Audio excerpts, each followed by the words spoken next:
Thank you, Gareth. Hello, everyone, and welcome to this webinar on water safety planning.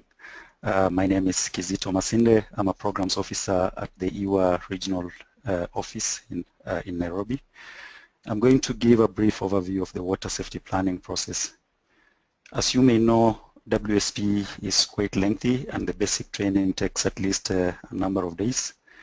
But I will attempt to rapidly highlight the entire program in the next about 10 minutes.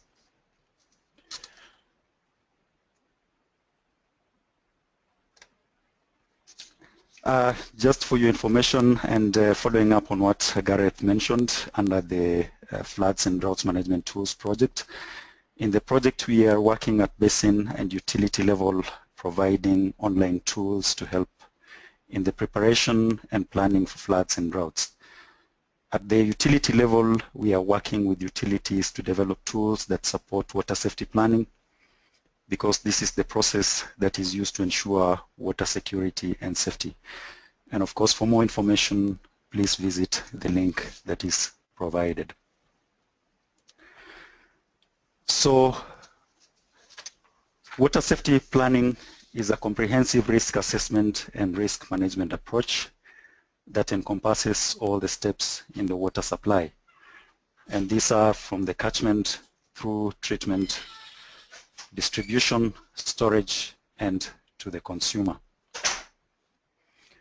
The unique thing with the WSP as a management system is that it is proactive as opposed to reactive.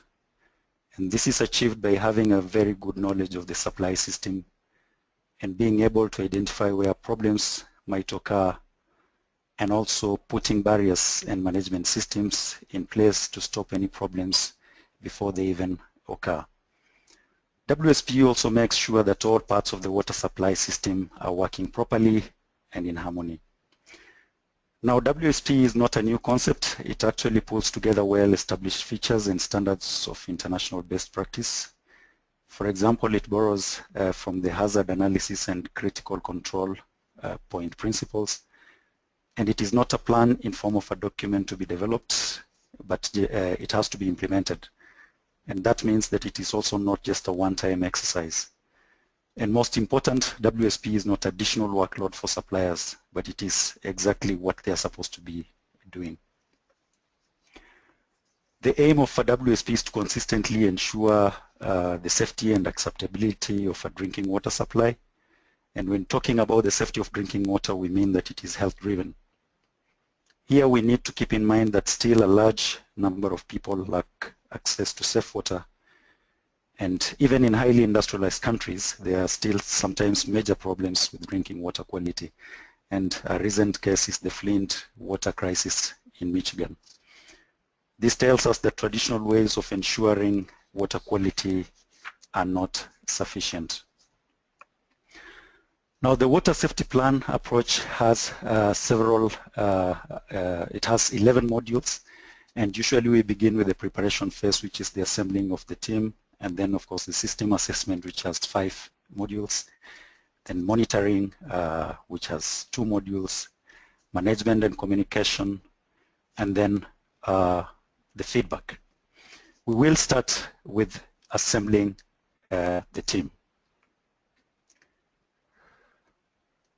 Now, assembling the team involves putting together individuals from the utility, and this may include managers, engineers, water quality control staff, and in most cases you involve people from a wider group of stakeholders.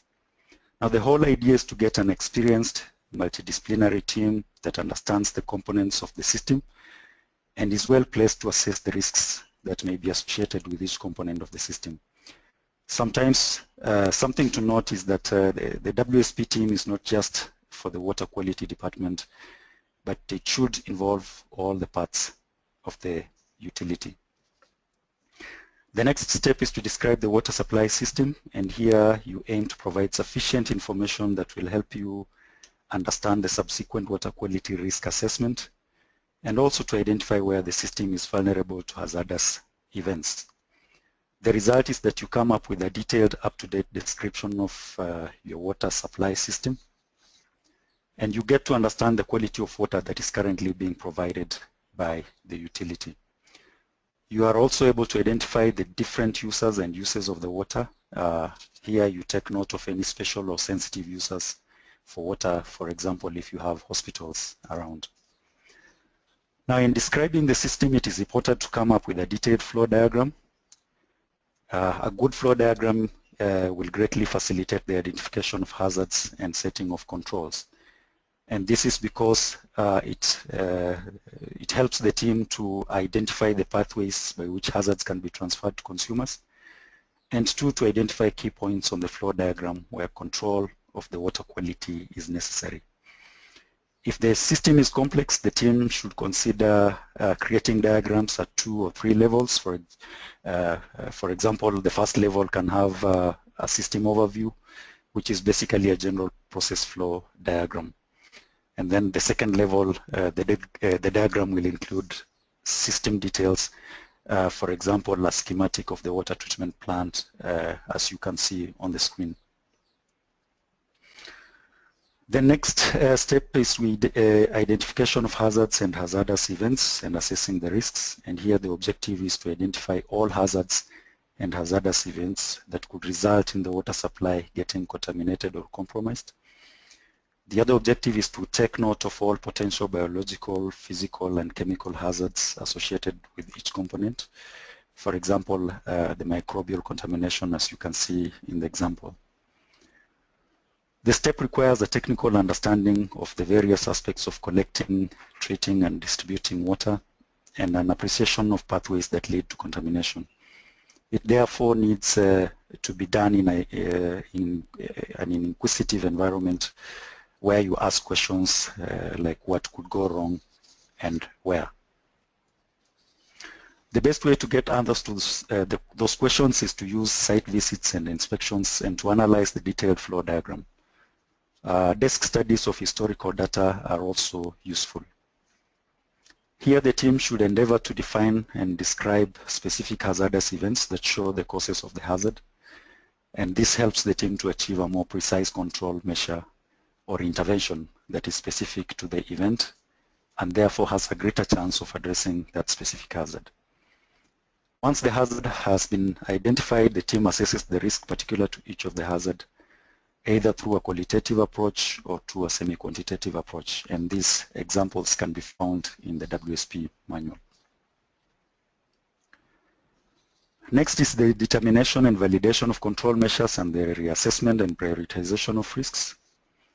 A control measure is just any action or activity that can be used to prevent or eliminate a hazard or hazardous event or reduce it to an acceptable level.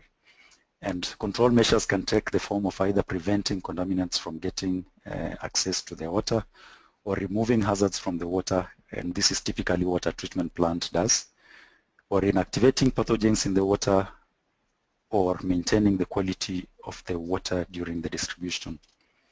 What we get from the step is an identification of the controls in place, a validation of the effectiveness of the controls, and also the identification and prioritization of insufficiently controlled risks. The fifth stage involves developing, implementing, and maintaining an improvement plan. Now, an improvement plan is an action plan for new or future operational controls or any other improvements that WSP team deems fit. It is usually required due to the absence or ineffectiveness of the existing control measures, as the WSP team may have found out, and it is based on the prioritized risks. Some of the things to be included in the plan are the specific action to be undertaken, the responsible party, the due date, and the budget. Consideration of the resource constraints help the team to determine what the ideal short, medium, and long-term priorities are. As we can see, the plan is an iterative process involving the development, implementation, evaluation, amendment, and then back to the development of the plan at the review of the WSP.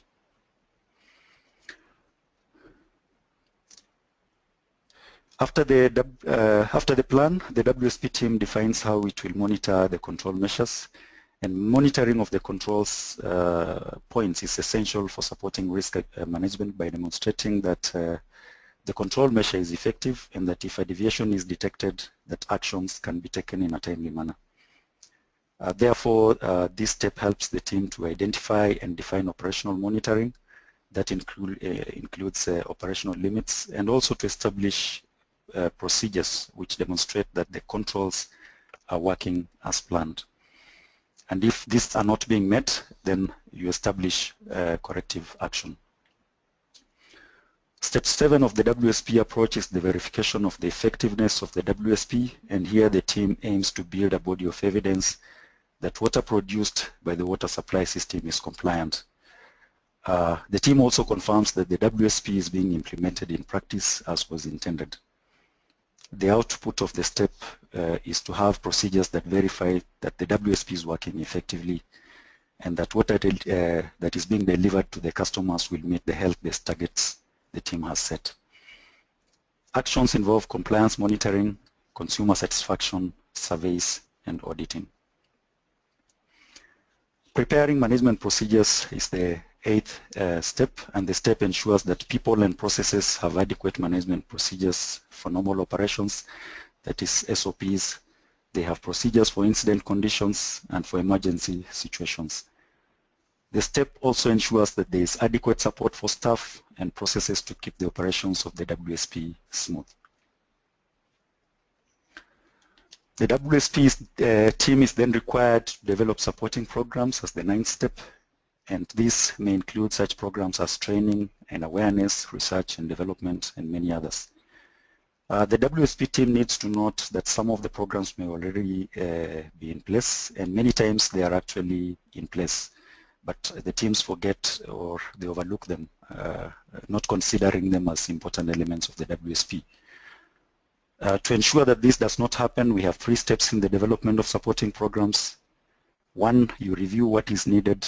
2, you revise any existing programs, after which you go to step 3, which is the development of new programs as may be needed. The final steps are 2 and take care of the WSP review and feedback procedures, and the modules are Module 10, planning and carrying out periodic review of the WSP, and also Module 11, which is revising the WSP following an incident.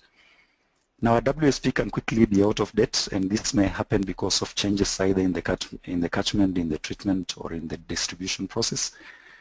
Sometimes there might also be revised procedures or changes in staff or in stakeholders. The objective of these steps is therefore to ensure that the WSP is up to date and it continues to be appropriate to the needs of the water utility and the stakeholders. You also need to review the WSP after incident situations to take into account lessons learned and changes made. Overall, you therefore need to periodically review the overall plan and learn from experiences and new procedures as may come. That's all in a nutshell, and I would just like to acknowledge the WHO and IWA for the materials I used to prepare these slides, and all of them can be accessed at the WSP portal as shown on the link. Thank you, and I welcome any questions. Many thanks for that, Kizito, and thanks for covering such a lot of ground in a short time. I think you did a great job. Before I give you a couple of questions, I'd just like to once again encourage people to use the written questions tab over on the right-hand side.